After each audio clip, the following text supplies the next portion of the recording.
जय हिंद बंधुरा commando academy waste बेंगले आपनादेरके सबाइके स्वागत और अभिनंदन। बंधु एसएससी जीडीते तुम ट्रेनिंगे चले गेছো, किछु फोर्सेस एखोनो ट्रेनिंग शुरू हयनि। तो ट्रेनिंग चलाकालीन তোমার ছুটি তুমি পাবে কি পাবে না, বাড়িতে সমস্যা হওয়ার পরে আর কি বেসিকে ছুটি পাওয়া যায়, কতদিন ছুটি পেতে পারো, বা ট্রেনিংয়ে কতদিনের মধ্যে তোমাকে ছুটি দেওয়া হয়, এবং তুমি যে স্পেশাল ফোর্সে যে যাবে সেখানে কি কি পারফরমেন্স দেখালে তোমাকে স্পেশাল ফোর্সে তোমার আগে চান্সেস হয়ে যাবে, এই ভিডিওতে সম্পূর্ণ তোমাদেরকে আমি বিস্তারিতভাবে বুঝাবো। যদি তুমি চ্যানেলে নতুন হয়ে থাকো তাহলে চ্যানেলটাকে সাবস্ক্রাইব করে নাও, এবং ভিডিও যদি তোমার ইন্টারেস্ট থাকে তাহলে অবশ্যই ভিডিওটা লাস্ট পর্যন্ত দেখো। যদি তোমার কমান্ডো হওয়ার স্বপ্ন থাকে তাহলে এই ভিডিওটা তোমার জন্য। প্রথমত তোমাকে আমি বলি, ট্রেনিংয়ে চলাকালীন কোনো ছুটি পাওয়া যায় না। ছুটি একমাত্রই পাওয়া যায় বাড়িতে যদি কেউ এক্সপায়ার হয়ে যায়, যেমন মা বাবার মধ্যে। যদি তোমার ইচ্ছা থাকে যে তুমি ছুটি ভরে দিব, আমি ছুটি চলে যাব, আমাকে ট্রেনিং করতে কষ্ট হচ্ছে, তাহলে সেই বেসিকের উপর তোমাকে কিন্তু ছুটি পাওয়া যাবে না।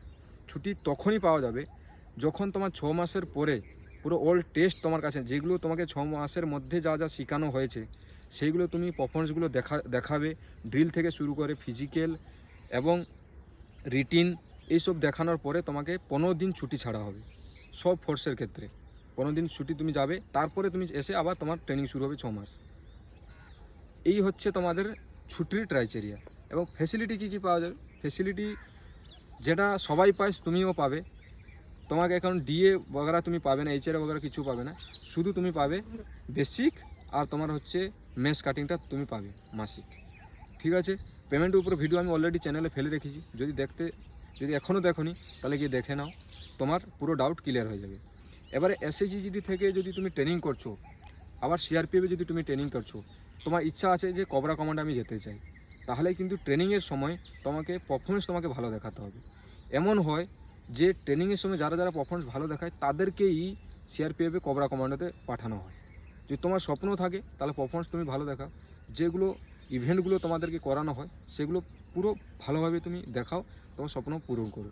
আবার অনেক ছেলে ফিজিক্যাল ভালো থাকে, তারা ফিজিক্যাল সেখানে যখন করানো হয় তখন তাদের ফিজিক্যাল দেখে তাদেরকে সেই সেন্টারে রেখে দেওয়া হয় পিটিআই জন্য। পিটিআই কোর্স করানোর পরে তাকে রাখা হয়। তো যদি তোমার স্বপ্ন থাকে যে আমি কবরা কমান্ডোতে যেতে চাই এবং পিটিআই এখানে থেকে যেতে পারি, তাহলে তুমি ভালোভাবে পারফরমেন্স দেখাতে পারো। যদি তোমার স্বপ্ন থাকে যে আমি এনএসজি কমান্ডোতে যাব, তাহলে সেখানে পারফরমেন্স দেখিয়ে কোনো লাভ নেই। তুমি যখন ট্রেনিং পুরো কমপ্লিট করবে, 1 বছর ইউনিটে আসবে, ইউনিটে আসার পরে তোমাকে কমসে কম 2.5 বছর তোমাকে সার্ভিস করতে হবে। সার্ভিসের দৌরান কোনো আনডিসিপ্লিন কারবাই ইয়া ছুটি থেকে লেট মেডিকেল আনফিট কিচ্ছু চলবে না। এগুলো যদি ফিট থাকো তাহলে তোমার ইউনিটে যখন উইলিংনেস একটা ফর্ম আসবে সেখানে অ্যাপ্লাই করো, এবং তুমি এসে টেস্ট দিয়ে এনএসজিতে জয়েন করতে পারো। সেখানে ফিজিক্যালের উপরে ডিপেন্ড করে না যে ট্রেনিং সেন্টারে যারা ফিজিক্যাল ভালো থাকবে ওরাই শুধু এনএসজিতে আসবে, এমন কোনো অপশান নেই। তোমার ফিজিক্যাল না ভালো থাকলেও তুমি আসতে পারো, এখানে তুমি ফেল হয়ে চলে যেতে পারো, কিন্তু তোমার ফিজিক্যাল তোমাকে করতে হবে। যখন ট্রেনিংয়ের পরে তোমাকে মোটামুটি ফিজিক্যাল করতে থাকতে হবে। সেই যে ফিজিক্যালের উপরে যদি ভিডিও বলো তাহলে নেক্সট ভিডিওতে নিয়ে আসবো যে এনএসজি কমান্ডোর ফিজিক্যাল কী কী করানো হয়, কী ফিজিক্যাল তোমার কাছে থাকলে তুমি কিন্তু সিলেকশন হতে পারবে। কীরকম লাগলো অবশ্যই কমেন্ট করবে। যদি তুমি এখনও ভাবছো যে একাডেমি জয়েন করতে চাই, তাহলে আমাদের একাডেমি জয়েন করতে পারো। আমাদের দিয়ে নাম্বারে কল করো। তোমার স্বপ্ন থাকে যে আমি এনএসজি কমান্ডোতে যেতে চাই, বা আমি প্যারা কমান্ডোতে জয়েন করবো, কীভাবে কী সিলেকশন প্রসেস থাকে A to Z তোমাকে বেসিক থেকে শুরু করে অ্যাডভান্স পর্যন্ত আমি শেখাবো, এবং তোমাকে পুরো স্বপ্ন পূরণ করে দিব।